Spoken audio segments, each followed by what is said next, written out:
As a নারী হিসাবে একটু জেন্ডার বায়াসনেস আমার থাকতেই হয়। আমি চাই নারীরা একটু এগিয়ে আসুক।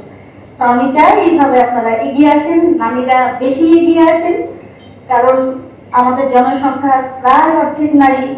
আমার সমালোচনা করবেন, আমাকে জানিয়ে করবেন, নেতিবাচক মনোভাব রাখবেন না যে জেলা প্রশাসক ফোন করছে না, জেলা প্রশাসকের দরজা বন্ধ, আগের জন খুলে রেখেছিল এখন বন্ধ, এটা করবে না। আমি চেষ্টা করব আপনাদের সার্বিকভাবে সহযোগিতা করতে, এবং প্রায় এই জেলায় যত সাংবাদিক আছে সবাই হচ্ছে এই জেলার চোখ। আপনাদের চোখেই আপনাদের জেলাকে দেখতে চাই, আপনাদের সাথে কাজ করতে চাই। যদি ভুল ত্রুটি করি, সমালোচনা তো অবশ্যই করবেন, কিন্তু গঠনমূলক আমাকে জানাবেন। কারণ আমার কিছু গোয়েন্দা আছে, অর্থাৎ সরকারের বিভিন্ন গোয়েন্দা বাহিনী আছে, তারা আমাকে মেসেজ দেয়, আপনারাও মেসেজ দেন, কিন্তু দুটো মেসেজ আমি ক্রস চেক করার সুযোগ আছে।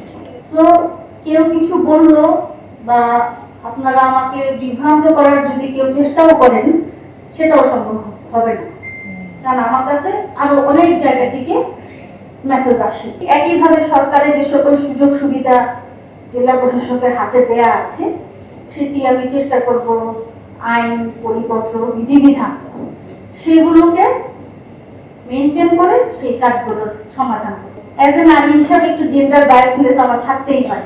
আমি চাই নারীরা একটু এগিয়ে আসুক।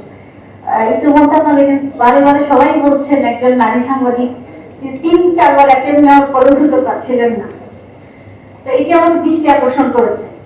তো আমি চাই এইভাবে আপনারা এগিয়ে আসেন, নারীরা বেশি এগিয়ে আসেন, কারণ আমাদের জনসংখ্যার প্রায় অর্ধেক নারী।